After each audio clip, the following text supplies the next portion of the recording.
Pada Ustaz Muhammad Abdul Alamin di Konti KMFM. Assalamualaikum Ustaz. Waalaikumsalam warahmatullahi wabarakatuh. Ya, seperti biasa mood tu sama je Ustaz ya. Memang copy paste macam tu je Ustaz ya. Masya-Allah, alhamdulillah. Itu ketenangan yang Allah beri Ustaz ya. Insya-Allah untuk sama-sama kita kongsikan juga. Hari ini bercakap tentang ayat yang ke-23 ni Ustaz. Ustaz nak kongsikan daripada surah An-Nur ayat yang ke-21. Mungkin sebagai perkongsian, silakan di awalan ini. Okey, Assalamualaikum warahmatullahi wabarakatuh. Alhamdulillah wassalatu wassalamu ala Rasulillah wa ala alihi wa sahbihi wa man tabi'ahu wa man nasarahu wa wala. Anda rahmati Allah, DJ Kak Yati, seterusnya kepada seluruh ibu-ibu, kakak, ayah-ayah, abah, serta adik-adik yang saya sayangi dan saya doakan dengan kebaikan sekalian. Syukur pada Allah Subhanahu wa taala, dengan limpahan kurniaan dan rahmatnya kita masih lagi diberi umur untuk kita terus berusaha untuk mentaati dan mencari redha Allah Subhanahu wa taala. Jadi hari ini kita kongsikan surah An-Nur ayat yang ke-21. Orang Melayu kita kan, DJT, ibu, akak-akak, tuan-tuan sekalian, suka membacakan Al-Quran pada orang yang dah meninggal. Benda tu bagus. Bukan saja kita, orang Turki pun sama, orang Arab pun sama kan. Tapi yang lagi bagus adalah kita membacakan Al-Quran kepada orang hidup. Kerana Nabi SAW banyak membacakan Al-Quran kepada orang hidup. Baru orang hidup boleh berubah. Dia dengar ayat Quran, dapat irsyad ataupun dapat panduan-panduan, macam mana nak buat ni kan. So hari ni kita bacakan maknanya ayat yang ke-23 dari siri ayat kekeluargaan daripada surah An-Nur ayat ke-21. Mudah-mudahan dengan kita membacakan ayat Al-Quran ini, Allah Subhanahu wa taala bagi hidayah. Sebab Quran ini kan zalikal kitab la raiba fi hudal lil muttaqin. Itulah kitab Al-Quran, tiada keraguan baginya, petunjuk bagi orang-orang yang bertakwa. Jadi hari ini surah An-Nur ayat ke-21, Allah Subhanahu wa taala sebut a'udzubillahi minasyaitonirrajim.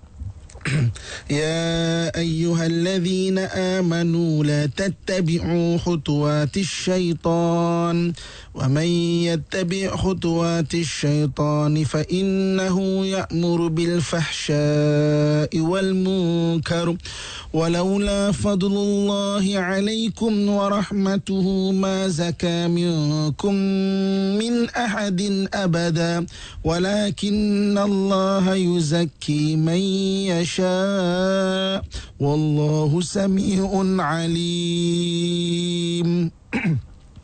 Wahai orang-orang yang beriman, janganlah kamu menurut jejak langkah syaitan, dan sesiapa yang menurut jejak langkah syaitan, maka sesungguhnya syaitan itu sentiasa menyuruh melakukan perkara yang keji dan perbuatan yang mungkar. Dan kalaulah tidak kerana limpah kurniaan Allah dan rahmatnya kepada kamu, nescaya tidak ada seorang pun di antara kamu yang menjadi bersih dari kesalahannya selama-lamanya. Dan Allah tetap akan membersihkan sesiapa yang dikehendakinya. Dan ingatlah, Allah Maha mendengar lagi Maha mengetahui. Ibu-ibu, kakak, tuan-tuan muslimin dan muslimat dan rahmat Allah sekalian, ayat ini Allah Subhanahu wa taala panggil kita. Kita sebagai orang yang dalam hati ada kepercayaan kepada Allah Subhanahu wa taala, kita akan terpanggil dengan ayat ini. Kan, sebab Allah panggil kita, wahai orang-orang beriman. So hati kita ni ada kepercayaan kepada Allah, maknanya kita ada iman. Kita akan terpanggil. Apa benda Allah nak sebutkan Contoh. Katakan kita pergi Mekah. Ini kan tengah musim orang pergi Mekah ni kan. Dah start orang pergi haji kan. Katakan tiba-tiba kita ke Mekah, ada satu pengumuman. Kan, katakan ni contoh je. Ada satu pengumuman. Perhatian kepada seluruh rakyat Malaysia. Tolong berkumpul ya. Ada perkara penting, tolong berkumpul dekat Zamzam Tower ya. Sila ambil perhatian. Ni setengah orang ramai-ramai ni. Seluruh dunia ada ni. Perhatian ya, seluruh rakyat Malaysia tolong berhimpun dekat Zamzam Tower. Ini contoh. Okey. Kita orang Malaysia kan terpanggil. Kenapa kita orang Malaysia? Sebab kita orang Malaysia. Macam tu juga ayat ini, kita yang hati ada iman kepada Allah, kepercayaan kepada Allah, kita akan terpanggil. Apa Allah nak sebut ni ya? Allah sebut ya ayyuhalladzina amanu, wahai orang-orang yang beriman. Hati kita ada percaya pada Allah, kita kan terpanggil, apa Allah nak sebut Allah nak sebut apa ni? Maka apa yang Allah nak sebut? La tattabi'u khutuwati syaitan. Jangan kamu mengikut jejak langkah syaitan. Ayat ini dalam kehidupan kita nak fokus dalam rumah tangga. Dalam rumah tangga kita sama juga, jangan kita mengikut jejak langkah syaitan. Pertama sekali, ibu-ibu, ayah-ayah, abang-abang, akak-akak yang saya sayangi dan saya doakan yang kebaikan sekalian, kita nak kongsikan macam manakah syaitan itu menganjurkan jejak langkah dia. Syaitan ini menganjurkan jejak langkah dia dengan bisikan. Okey, kita boleh kenal sebenarnya Yati, sedang pendengar yang saya sayangi sekalian, apakah bisikan nafsu dan bisikan syaitan? Boleh dibezakan? Boleh bezakan. Bisikan nafsu ni dia merengek sama ada benda yang dia nak ataupun benda yang dia tak nak, dia merengek. Benda yang dia nak, contoh dia nak sesuatu benda lah, kita pergi pasar raya contohnya, kita tengok beg tangan kan, warna dia sangat menarik kan, maka nafsu kita pun kata, cantiknya, naklah beg tangan tu kan. Balik tu sampai teringat-ingat, naklah beg tangan tu, cakap dekat suami kan, naklah bang beg tangan, Allah awak ni, Allah bang kan. Dia merengek, dia nak benda tu. Okey, kadang-kadang sampai terbawa-bawa ke mimpi. Beg tangan ada tangan. Beg tangan ada tangan memanggil kita. Dalam mimpi masuk. Okey. So jadi maksudnya kita merengek sama ada kita nak atau benda kita tak nak. Benda kita tak nak, contoh macam nak sembahyang awal kan. Kita nak tengok TV ke nak sembahyang awal. Nafsu kan merengek. Alah, kejaplah dulu ni tengah tengok cerita sedap ni kan. Cerita Madu 3 contoh. Madu 3 sedap ni kan. Nanti iklan, barulah pakai ambil uduk siap-siap, cepat-cepat, pakai telekung siap-siap, kemudian duduk balik depan TV. Bukan sembahyang dulu, duduk balik depan TV. Iklan kedua baru sembahyang bukan melaju lagi kan. So jadi maknanya merengek. Tapi syaitan ini dia merancang. Sama juga, sama ada benda yang kita nak ataupun benda yang kita tak nak, dia merancang. Bisikan syaitan adalah bisikan yang merancang. Okey. So jadi bisikan yang merancang ni contoh benda yang kita nak. Sebagai contoh hari ini kita bekerja, okey, dengan keadaan yang kita tidak jaga pergaulan kita. Ikhtilat kita tak jaga. Kita tengok satu rakan sekerja satu office kita, cantik lah kan, cantik lah dia ni kan. Syaitan akan merancang, kau minta nombor telefon dia, atau kau ajaklah dia makan. Syaitan akan merancang. Jadi nafsu dia merengek, syaitan dia merancang, kau cakap macam ni, kau cakap macam ni, kau cakap macam ni kan, kau tak rugi pun kau cakap macam ni, kau try je lah ajak dia makan. Itu syaitannya bisikkan. Jadi kemudian nanti katakan, ajak orang tu pun nak ajak, mula nak ajak makan, dah lama mesra, lama-lama ajak keluar sama-sama kan. Kemudian balik lambat ni, kau cakap kat bini kau, kita ada meeting, kau cakap je kan, tu rancang. Balik bang, balik lambat bang, saya ada meeting lah, semaklum lah sekarang ni bos saya panggil, bos yang kena, tak pasal-pasal bos yang kena. Jadi maknanya syaitan bisikkan dia merancang, nafsu bisikkan dia merengek kan. Lepas tu kalau kita mau jujur pada hari ini, ibu akak-akak sekalian kan, hari ni kalau bergaduh dengan suami, kalau mau jujur kan, cuba kita renung balik, bila kali terakhir kita bergaduh? 10 tahun lepas, Alhamdulillah. Baru semalam 5 kali, 5 kali bergaduh, baru semalam 5 kali. Okey, kalau kita mau jujur, ketika bergaduh antara suami dan isteri, apa yang kita dengar? Kita akan dengar banyak bisikan perancangan-perancangan. Kau cakap je kat laki kau, kau cakap je laki kau, no mercy man, kau cakap je, jantan tak guna, kau cakap je. Kita akan nak ikut ataupun tak. Ni jangan kamu ikut jejak langkah syaitan. Sama ada kita nak ikut ke tak lah. Kalau kita nak ikutkan, suami datang, kita pun jantan tak guna, menanglah syaitan. Wala tatabi'u khutuwati syaitan. Okey, jadi dia macam tu juga kita sebagai suami. Kadang-kadang isteri membebel, kita dengar banyak perancangan. Kadang-kadang kita kata, kau sapak je dia, itu perancangan. Kita nak ikutkan ataupun tidak saja. Okey, ataupun kau angkat kaki kau cabut je lah, biarlah dia bebel seorang dengan periuk kat rumah tu. Kita pun buat tak tahu, ambil kunci kereta, start jalan pergi ke mana-mana kan. Jadi yang merancang itu syaitan. Ini yang, wahai orang-orang yang beriman, la tattabi'u khutuwati syaitan, jangan kamu ikut jejak langkah syaitan. Bisikan-bisikan syaitan jangan kamu ikut. Okey, kerana apa? Kerana apa Allah sambung ayat ini, wa may yattabi' khutuwati syaitan fa innahu ya'muru bil fahsya'i wal munkar. Sesiapa yang mengikut jejak langkah syaitan, sesungguhnya syaitan itu sentiasa menyuruh pada perbuatan yang keji dan perbuatan yang mungkar. Syaitan bisikkan dia, kata Quran, Allah Subhanahu Wa Taala sebut, Allah cerita dekat kita, adalah membisikkan benda-benda yang keji dan juga mungkar, benda yang engkar pada Allah Subhanahu Wa Taala. Dijayati ibu-ibu, kakak, ayah saya sekalian kan. Okey, benda jahat ni, keji dan mungkar ni, dia ada dua perkara yang penting. Okey, sebab tu dalam, kalau kita maknanya melihat doa-doa yang diajarkan kepada kita, antaranya kita minta perlindungan daripada Allah Subhanahu Wa Taala daripada kita melakukan perbuatan yang jahat, kan, yang kita tahu ataupun yang kita tak tahu kesannya. Okey. Okey, sekali lagi saya ulang. Kita, di antara doa yang kita minta pada Allah Subhanahu Wa Taala, Allahumma inni a'udzubika min syarri ma na'lam wa mimma la na'lam, daripada apa yang kita tahu dan apa yang kita tak tahu. Okey. Doa ni kalau antara doa yang diletakkan sebagai cadangan ketika kita tawaf, mana untuk orang bakal haji kan. Cuba semak balik doa kan. Benda yang kita tahu dan benda yang kita tak tahu. Okey, saya bagi contoh. Ini real case kan. Ada satu orang, saya kan dengan izin Allah Subhanahu Wa Taala, kita menjaga rumah HIV Muslim ya. Sebelum tahun 2009 tidak ada rumah HIV Muslim. Jadi orang HIV Muslim kita duduk di gereja-gereja. Jadi saya waktu tu diajak untuk pergi berceramah. Ustaz, boleh tak pergi ceramah? Tapi pada orang HIV, Ustaz, saya kata tak apa, saya siapa-siapa pun boleh. Sampai-sampai di gereja. Jadi saya kata, tak boleh ni, kena keluarkan. Jadi dengan izin Allah, alhamdulillah, syukur, dengan kerjasama ataupun bantuan yang diberikan kepada Jabatan Agama Islam Selangor, kan, maksudnya kita keluarkan, berjaya keluarkan, alhamdulillah. Syabas dan terima kasih kepada semua yang terlibat. Okey. Jadi berlalu masa, sekarang dah 2017. Kan, saya keluarkan 2009, mana sudah 8 tahun lepas kan. Okey, macam-macam orang saya jumpa. Ada satu orang, okey, dan untuk pengetahuan kita, dalam tempoh 5 tahun kebelakangan ni, orang kena HIV bukan sebab dadah lagi. Dulu mak dadah lah yang kena HIV ni sebab berkongsi jarum. Sekarang ni kerana perhubungan seks.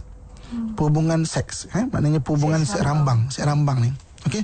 Dan sebab itu kat rumah kita kadang-kadang, ataupun orang yang kena HIV sekarang, kadang-kadang orang profesional, pilot, engineer, pensyarah, ada yang kena HIV.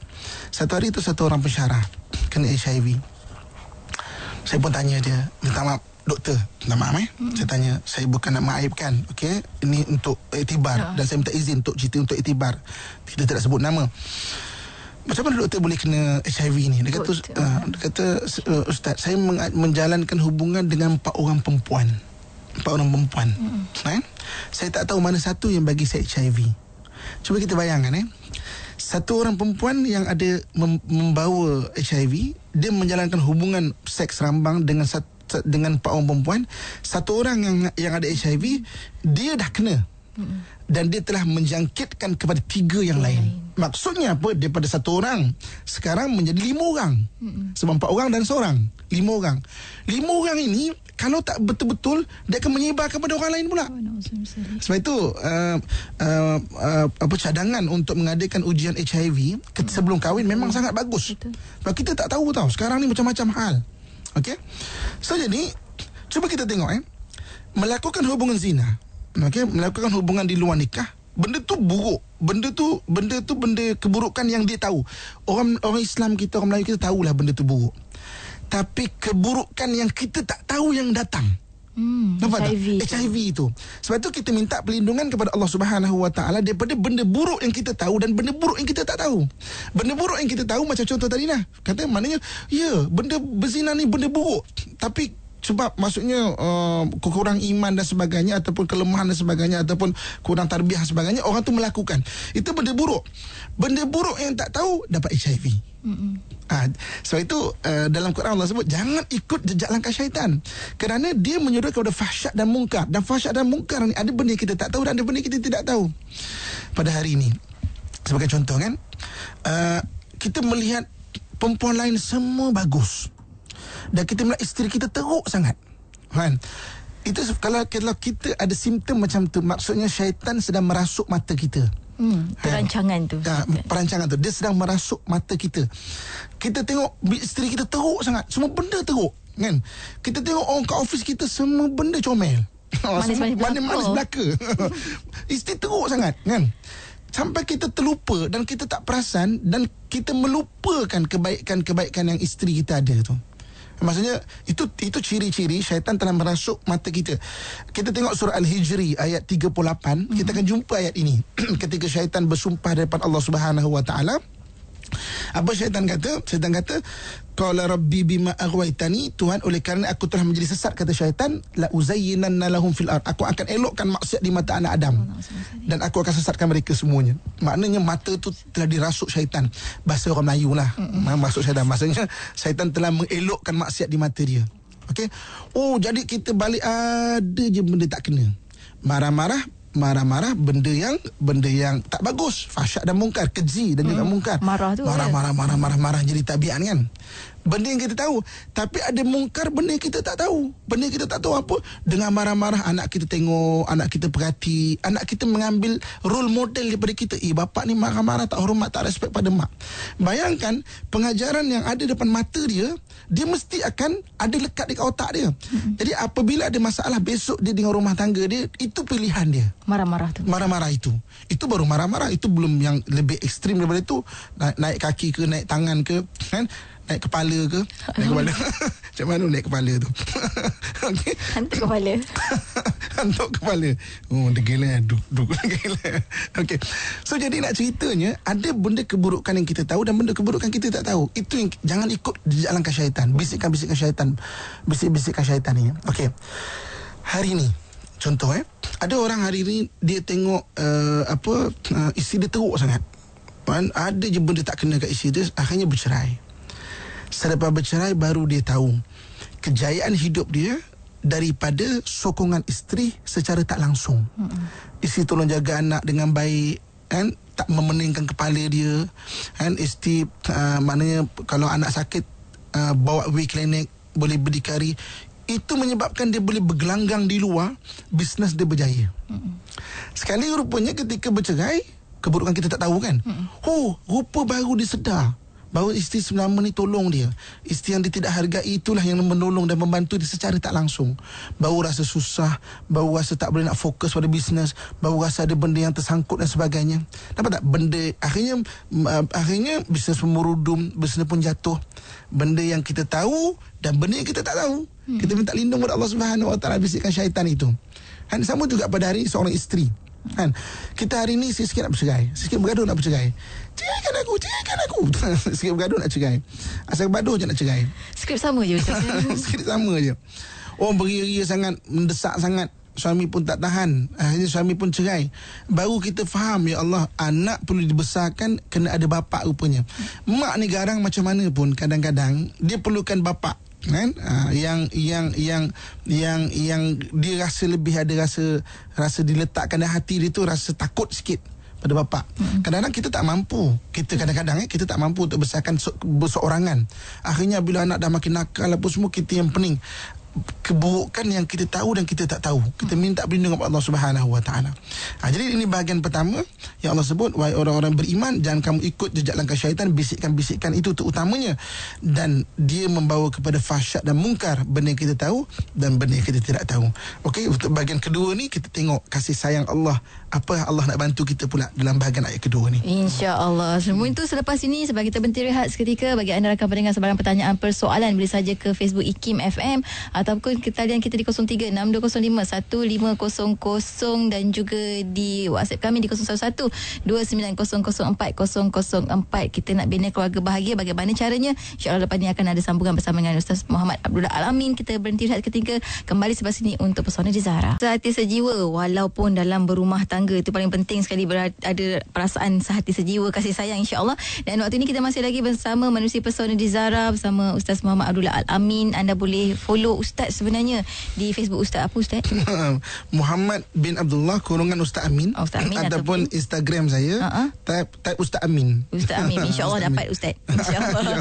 Tapi waktu ini kita masih dalam Pesona di Zara membicarakan tentang ayat ke-23 daripada 40 ayat berkaitan dengan keluarga, surah An-Nur ayat 21. Untuk anda rakan pendengar persoalan di 0362051500, 0362051500. Ustaz, sebelum kita nak ambil memanggil kita Ustaz, yang memanggil menderu-deru nanti, insya-Allah kita sambung sikit lagi Ustaz. Okey. Ayat yang kedua, bahagian yang kedua ini Allah Subhanahu Wa Taala sambung ibu-ibu, kakak yang saya doakan kebaikan sekalian. Walaula fadlullahi alaikum wa rahmatuhu ma zaka minkum min ahadin abada walakinnallaha yuzakki man yasha wallahu samiun alim. Apa kata Allah Subhanahu Wa Taala, dan kalaulah tidak kerana limpah kurniaan Allah dan rahmatnya kepada kamu, nescaya tidak ada seorang pun daripada kamu yang bersih daripada kesalahan selama-lamanya. Akan tetapi Allah membersihkan sesiapa yang dikehendaki, dan ingatlah Allah Maha mendengar lagi Maha mengetahui. Jadi bahagian yang kedua ni, ibu kakak tuan-tuan sekalian, kebahagiaan rumah tangga, usaha untuk memperbaiki diri, bukan semata-mata daripada kita. Dia perlu mendapat bantuan dari Allah Subhanahu Wa Taala. Kerana rahmat Allah Subhanahu Wa Taala kepada kita itulah yang menjadikan kita ini ada kekuatan untuk memperbaiki diri kita. Kan? Jadi cuba kita bayangkan dalam Quran pun Allah Subhanahu Wa Taala sebut macam mana kalau datang bisikan-bisikan syaitan ini yang kita tak larat nak dengar. Kan, bisikan kat telinga kita ni kita tak larat nak dengar. Okey. Jadi fasta'iz billah, kata Allah Subhanahu Wa Taala, minta perlindungan dari Allah Subhanahu Wa Taala. Minta perlindungan dari Allah daripada bisikan-bisikan syaitan. Dia boleh dibuat dengan membaca auzubillah, membaca zikir-zikir. Sebab syaitan itu lari daripada mendengar zikir. Dengan kita mendirikan sembahyang, dengan kita berselawat, dengan kita berdoa minta perlindungan dari Allah Subhanahu Wa Taala, membaca Al-Quran, itu benda-benda yang boleh menyebabkan hati kita tenang. Lepas tu hari ni kita ada masalah rumah tangga, bisik-bisikan banyak, kita bangun malam, kita baca Al-Quran, kan lebih tenang. Bisikan-bisikan itu seolah-olah hilang. Ada kekuatan ke hati kita, kan? Kerana bantuan dari Allah Subhanahu Wa Taala. So jadi itu yang kita usahakan. Kadang-kadang dengan rahmat Allah Subhanahu Wa Taala, tanpa kita minta pun Allah datangkan. Tiba-tiba ada orang tegur kita, tiba-tiba ada orang menasihati kita, tiba-tiba tak pernah nak buka iKim, pagi ni ada orang yang pertama kali dia buka iKim dengar. Betul juga Ustaz ni cakap, kan? Alhamdulillah. Alhamdulillah, kan? Secara tak langsung digerakkan hati itu untuk membuat benda itu, kan? Ini yang mazaka. Kalau tak kerana rahmat Allah takkan maknanya membersihkan kamu dari kesalahan-kesalahan kamu. Semua dengan rahmat Allah Subhanahu Wa Taala. Seperti ibu kakak tuan-tuan muslimat sekalian, bergantunglah dengan Allah Subhanahu Wa Taala dengan sebaik-baiknya. Sebab kita ni adalah dari Allah Subhanahu Wa Taala dan sedang pulang kepada Allah Subhanahu Wa Taala. Jadi begitu juga bisikan-bisikan syaitan dalam rumah tangga dan sebagainya, kita akan susah nak ketepikan. Ajakan-ajakan nafsu tanpa rahmat Allah Subhanahu Wa Taala. So perbaiki diri, perbaiki solat kita, perbaiki sembahyang kita. Dalam sembahyang ada satu doa yang wajib kita baca. Kalau tak baca, tak sah sembahyang kita. Doa ini Allah letakkan dalam surah Al-Fatihah, ihdinas siratal mustaqim. Ya Allah, hidayahkanlah aku jalan yang lurus.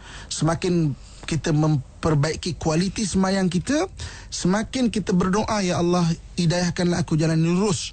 Dan semakin kita memperbanyakkan kuantiti solat kita, kan, yang wajib campur yang sunat, maka semakin banyak kita doa ihdinas siratal mustaqim, hidayahkanlah aku jalan lurus, ya Allah. Makin banyak kita berdoa untuk diri kita tu. Lepas tu sembahyang jaga, kan, supaya hubungan kita dengan Allah Subhanahu Wa Taala itu kuat. Dan dalam Quran Allah sendiri menyebut bahawa innas salata tanha anil fahsya'i wal munkar. Sembahyang itu boleh mencegah daripada fahsyak dan daripada perkara-perkara mungkar. Tapi kualiti sembahyang kena jaga. Okey, hati ibu kakak tuan-tuan muslimin sekalian, kan? Okey. Saya nak bagi perumpamaan. Okey. Dalam dunia diving ni, antara benda yang saya terlibat adalah dipanggil free dive.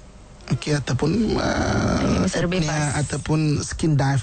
Free dive ni yang kita terjun dalam air tanpa tank, dengan hanya menyedut sekali nafas.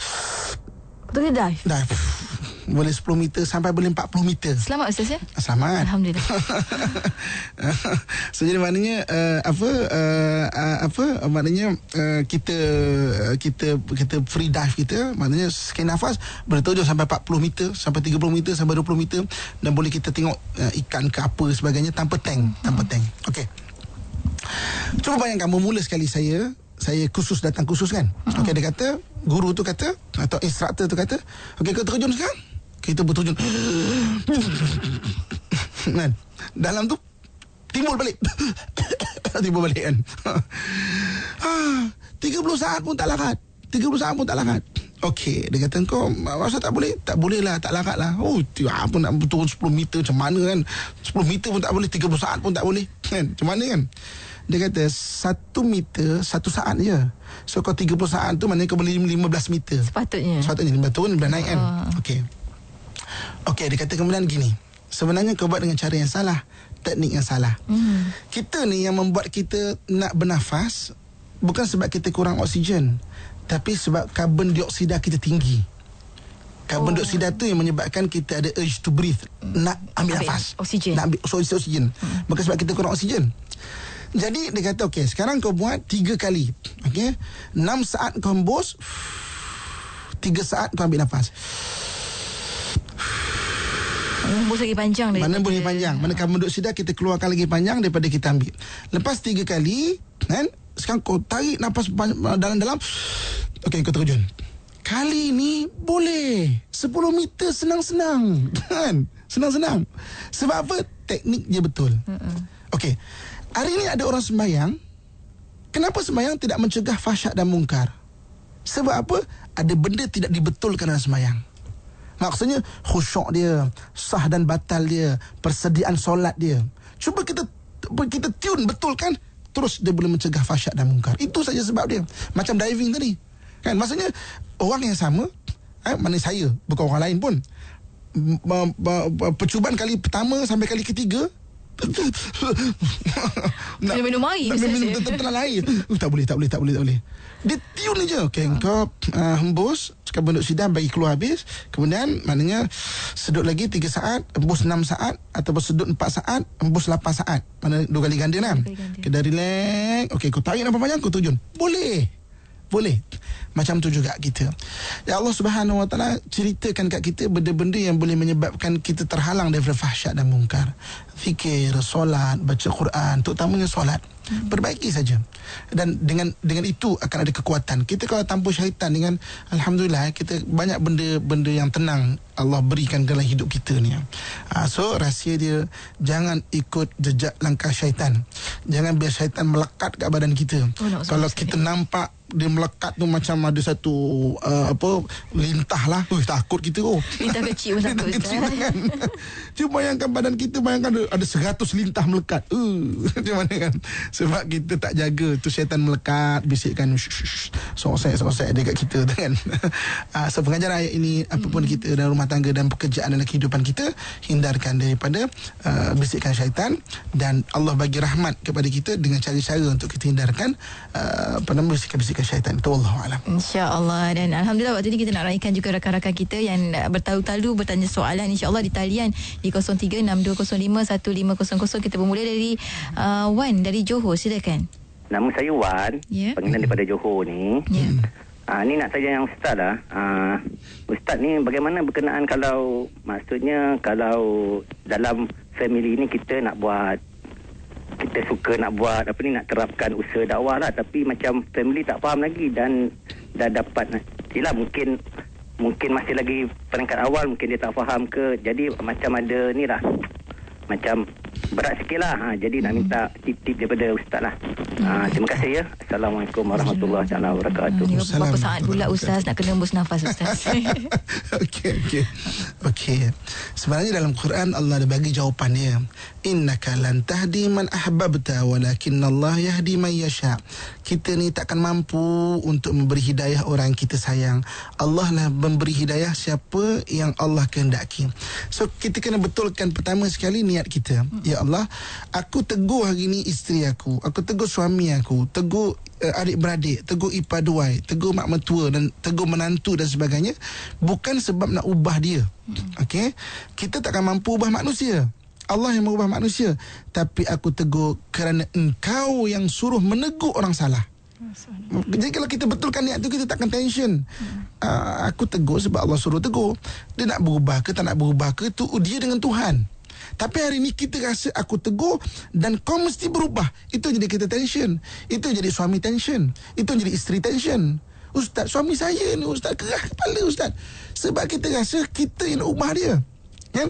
Isteri saya ni Ustaz sepatah, saya kata 10 patah dia jawab Ustaz. Sebab apa? Sebab kita rasa kita nak ubah dia. Yang ubah adalah Allah Subhanahu Wa Taala. Kita hanya menyampaikan saja. Kita betulkan niat itu, kita takkan tension. So jadi maksudnya apa? Kita tegur, orang dengar ke orang tak dengar ke, ikut dia lah kan? Tapi aku nak tegur, tiap-tiap hari nak tegur. Sampai bila Ustaz? Ada orang pernah tanya saya, sampai kalau tak kita meninggal, pasangan kita meninggal. Itu dia punya penghabisan dia. Tegur tetap kena tegur. Wallahualam. Alhamdulillah. Betulkan niat sikit je tu, kena betulkan insya-Allah. Dan rakan kita dari Ipoh, Encik Nasir, silakan soalan. Assalamualaikum Ustaz. Waalaikumsalam. Dengan Yati. Ya, saya. Jadi soalannya macam ni Ustaz. Ni suaminya Ustaz memang baik Ustaz, memang baik. Semut lalu dia ngelak Ustaz. Memang baik. Tapi isterinya cemburulah. Itulah satu halnya. Nak elak cemburu ni Ustaz. Suami baik Ustaz. Saya wakil je sebenarnya. Saya tak ada mak mertua pun tak ada dah Ustaz. Saya anak yatim Ustaz. Kena cari lain. Assalamualaikum. Assalamualaikum.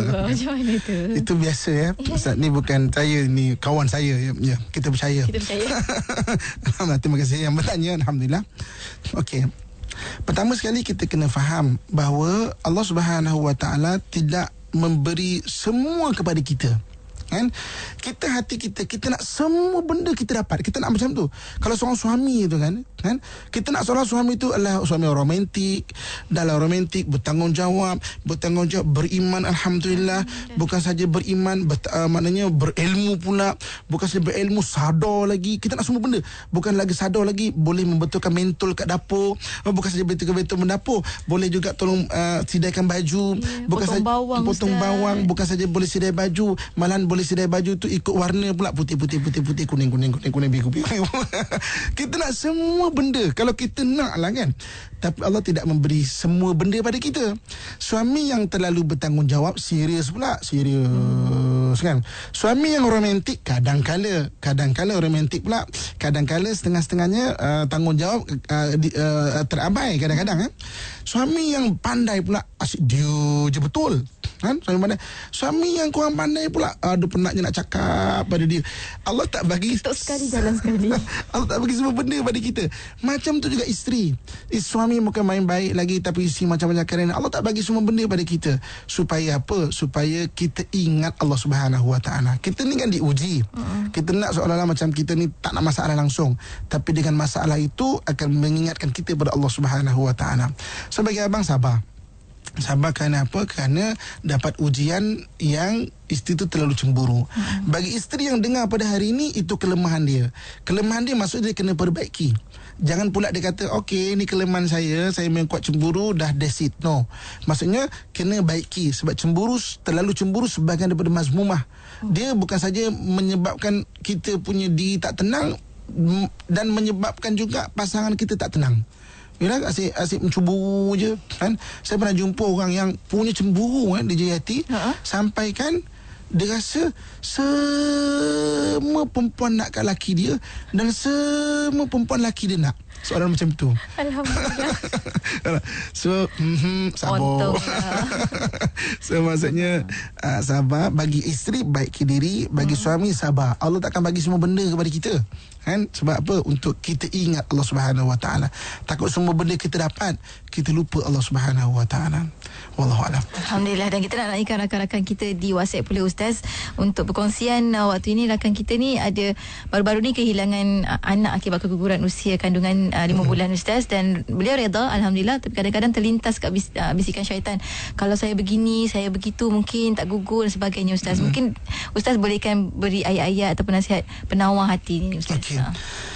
Hari ni kalau kita tanya orang Melayu kita, orang Melayu kita kan bagi respon spontan, sabarlah, kesianlah. Tapi benda ini kalau kita sebut kat orang Arab, secara spontan dia akan cakap apa? Syabas, tahniah, anak tu tunggu kat syurga. Sebab kalau dah ada nyawa, dia akan tunggu kita di syurga. Kan? Jadi maknanya motivasi buat kita. Kita mungkin terkilan, kita dah dapat susah dapat anak contohnya, kemudian gugur pula, kan? Tapi Allah Maha mengetahui, Allah Maha mengetahui. Banyak orang hari ni ada anak kemudian kata, kalau tahu aku cekik dia kecil. Memening kepala dia. Kita tak tahu percaturan Allah, sedangkan percaturan Allah lagi baik untuk kita. Betul. Kan? Sebab tu sabarlah. Allah mencatatkan benda yang terbaik. Kita diuji gugur pada hari ni, sabar. Dia menunggu kita di syurga. Usaha lagi, doa lagi, kan? Dan ada benda yang Allah aturkan pada kita, kadang kita tak faham. Betul. Kan? So sabar, alhamdulillah, mudah-mudahan Allah bagi yang lebih baik lagi, kan? Yang lebih mungkin boleh berbakti kepada kita satu hari nanti, mudah-mudahan kita doakan. So bagi akak yang diuji macam ini, sabar, saya doakan, kita semua doakan, dan seluruh yang diuji macam ni, Allah beri kesabaran, Allah ganti yang lebih baik. Amin. Wallahu a'lam. Dan soalan daripada sahabat kita ni di WhatsApp juga, namanya dirahsiakan, kata beliau seorang isteri yang mengikut hasutan syaitan, Ustaz, sampai terjerumus ke penzinaan, dan beliau berasa bersalah dengan suami dan mahu minta perceraian. Adakah itu pilihan terbaik untuk kedua-dua pihak, Ustaz? Okey, bertaubatlah pada Allah Subhanahu Wa Taala. Okey, minta maaf dengan suami. Cuma daripada sudut perlukah kita memberitahu kesalahan dan dosa kita, ada khilaf. Kan? Bagi mazhab Syafi'i perlu bagi tahu. Sebahagian mazhab Syafi'i kata tak perlu bagi tahu. Begitu juga Imam Malik, Imam Ahmad tak perlu bagi tahu. Takut kalau kita memberitahu keaiban dan kesalahan itu, hasrat minta maaf langsung tak dapat. So maksudnya minta maaf secara umum dan baiki diri. Orang macam ini dia ada kelemahan dia. Apa kelemahan dia? Kelemahan dia memang kelemahan dia pergaulan. Dia mudah jatuh hati, mudah kesian, mudah macam ini. So untuk akan datang, jangan bagi ruang pada diri itu untuk rapat pada benda-benda macam ni. Mesti tombang punya. Sebab itu mazmumah dia, itu kelemahan dia. Sebab orang kelemahan tak sama. Ada orang kadang-kadang kelemahan dia bukan itu. Orang goda macam mana pun dia takkan termakan punya. Ada orang kadang-kadang kelemahan dia itu. Orang tak goda pun dia termakan. Orang tak goda pun dia termakan. Jadi mana itu kelemahan kita, jangan duduk tepi kelemahan kita. Mesti tombang punya. So bertaubatlah, minta maaf dengan suami. Okey, kemudian baiki diri. Dan itu kelemahan kita, jangan rapat dan duduk di tepi kelemahan kita. Kalau dah cakap dengan suami, macam mana, Ustaz? Macam mana? Kalau dah bercakap dengan suami. Kalau suami nak memaafkan, itu atas suami lah. Kalau suami macam rasa sangat tidak patut, kan, maknanya berpisah lagi bagus berpisah lah. Kadang-kadang takut apa, walaupun suami boleh bertahan sabar, tapi benda tu lekat dekat pemikiran suami. Yang satu hari nanti takut terungkit-ungkit benda tu. Betul. Kan? Tapi kita yang tak tahan. Kata tak tahan. Kan? Wallahualam. Alhamdulillah. Satu lagi soalan kita nak raikan, Ustaz, sebelum kita nak kepada penuntut kita pada hari ini. Sahabat kita daripada Kuala Terengganu, Farhana, tanyakan soalan, nak minta kata semangat juga daripada Ustaz ni. Kata sekarang ni dia dan suaminya menjaga mak kepada suami di rumahnya. Masalahnya adalah mak mertua dia tu suka cari pasal, suka cari salahnya dan suka berletih, dan akan apa sajalah yang dia buat tak kena kat mata mak dia tu, selalu banding-bandingkan dia, dan hal ini menjadikan dia dengan suami isteri bergaduh. Jadi macam mana Ustaz nak menenangkan sahabat kita ni? Pertama sekali, apa benda yang Nabi sebut mengenai syurga, kan? Jaga anak yatim syurga, jaga mak ayah syurga, kan? Benda-benda berkaitan syurga, maksudnya benda tu bukan mudah. Macam saya ada rumah anak yatim, kan? Saya sangat memahami pengusaha rumah anak yatim. Bukan senang tau jaga anak yatim. Dia tak ada ayah, kita sebagai ayah dia, kita jaga dia, besarkan dia, sekolahkan dia. Tiba-tiba mungkin nakal ke sebagainya, ujian tu sangat berat. Macam tu juga jaga mak ayah. Jaga mak ayah, bila balasannya syurga, benda tu tidak mudah. So memang antara ujian kita menjaga orang yang tua, maksudnya apa? Dia akan sentiasa ada benda yang tak senang ke hati dia. Dia akan rasa kurang. Kita yang bersengkang mata menjaga dia, anak lain yang tak pernah jenguk yang disebutnya. Itu benda-benda kena sabar. Tapi kena ingatlah, kita tidak membuat benda yang sia-sia. Allah mesti akan balas. Dan indahnya Islam bukan agama akhirat semata-mata. Islam agama dunia akhirat. Dunia lagi Allah akan berikan kebaikan kepada kita. Anak kita berjaya, kan? Kadang-kadang mungkinlah bergaduh suami isteri, yalah kadang-kadang sebab silap faham dan sebagainya, sabar. Kan? Jaga orang tua macam itulah keadaan dia. Tapi kita ingatlah berapa lama sangat, kan? Berapa lama sangat kita nak khidmat. Dia dah memang dah tua. Dan bila tua pun dia akan jadi seperti macam keanak-anakan. Betul. Kan? Tapi itu waktu kritikal mereka, Ustaz, ya? Itu waktu kritikal. Tapi kita takkan sia-sia begitu.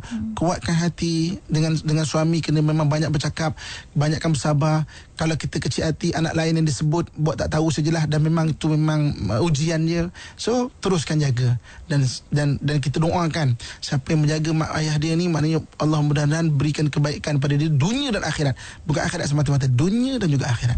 Wallahu a'lam. Subhanallah. Terima kasih banyak Ustaz. Ni jalan syurga ni taklah dilimpahi dengan bunga-bunga, Ustaz, kan? InsyaAllah.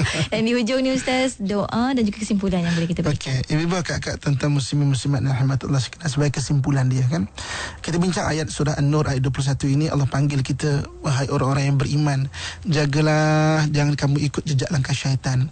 Sebab syaitan ni memang dia mengajak kepada fahsyat dan mungkar. Fahsyat dan mungkar ni ada benda yang kita tahu, ada benda yang kita tak tahu. Yang kita tak tahu itulah yang lagi berbahaya. Yang kita tahu pun bahaya, yang tak tahu lagi dah bahaya. Macam saya bagi contoh tadi, kan, mengadakan perhubungan seks rambang dan HIV. Kan benda yang kita tak tahu tu. Saya nak cerita pada hari ini, boleh banyak contoh-contoh saya boleh berikan keburukan-keburukan, benda yang tahu dan benda yang tak tahu, kan. So nampak dan terselindung saja. Nampak dan kita pun tak tahu, kan. Jadi maknanya kita minta berlindung Allah Subhanahu Wa Taala itu. Dan syaitan ni datang dengan bisikan-bisikan yang terutama dia. So kita minta berlindungan. Kalau kita nak bayangkan seolah-olah, katakanlah satu syaitan yang melekat tu macam lintah. Bayangkan badan orang berlintah, alamak, macam mana kita boleh bayangkan tak? Sebab itulah kita panggil, buanglah lintah tu satu demi satu dengan zikir, dengan solat, kan, dengan berdoa pada Allah Subhanahu Wa Taala, dengan selawat dan sebagainya, supaya lintah tu berlari, hilang, keluar daripada melekat kat badan kita ni. Lepaskan sendiri. Dia sendiri yang terlepas. Kan? Sebab kita bubuh ubat-ubat yang lepaskan dia. Kalau tak, bayangkan belakang tu banyak lintah. Macam mana tu, kan? Contoh yang horror ni bagus juga kita bayangkan, kan, biar kita perasan, kan. Tapi itu realiti dia. Syaitan tu memang wujud, cuma tak nampak kat mata kita je. Okey, dan mudah-mudahan kita doalah, mudah-mudahan Allah SWT lindungi diri kita, keluarga kita dan diri kita daripada syaitan. Kita akhiri dengan doa. Jadi sebelum tu, siapa yang nak follow IG Ustaz Amin, Ustaz Amin jumpa lah, ataupun Facebook saya Muhammad bin Abdullah _ Ustaz Amin, ataupun di website Ustaz sendiri, Ustaz Muhammad Abdul Amin, insyaAllah. A'udzubillahi minasyaitanirrajim. Bismillahirrahmanirrahim. Alhamdulillahirabbil alamin, wassalatu wassalamu ala asyrafil anbiya'i wal mursalin wa ala alihi wa sahbihi ajma'in. Ya Allah, ya Tuhan kami, Engkaulah yang Maha Pengasih lagi Maha Penyayang, ya Allah. Lindungi kami daripada hasutan syaitan, ya Allah. Lindungi kami daripada godaan syaitan, ya Allah. Lindungi kami daripada kesalahan yang kami tahu dan kami tidak tahu, ya Allah. Ya Allah, ya Tuhan kami, lindungilah diri kami, keluarga kami, pasangan kami, ya Allah, daripada perkara yang mengundang kemurkaan-Mu, ya Allah. Dan berikanlah keampunan-Mu kepada kami, ya Allah, di atas perkara yang kami lakukan, ya Allah. Berikan kekuatan kepada kami untuk kami memperbaiki diri kami, ya Allah. Berikan kepada kami kebaikan daripada-Mu di dunia, ya Allah, kebaikan daripada-Mu di akhirat, ya Allah. Dan hindarkan kami daripada azab api neraka-Mu, ya Allah. Allahumma rabbana atina fid dunya hasanatan wa fil akhirati hasanatan wa qina adzabannar. Wa sallallahu ala sayyidina wa maulana Muhammadin wa ala alihi wa sahbihi ajma'in. Walhamdulillahi rabbil alamin. Taqabbalallahu minkum minna wa minkum. Taqabbal ya karim. Alhamdulillah, terima kasih banyak Ustaz atas ilmu hari ini dan juga doa yang telah sama-sama kami aminkan. Terima kasih banyak Ustaz. Sampai kita bertemu lagi minggu depan. Assalamualaikum. Waalaikumsalam warahmatullahi wabarakatuh.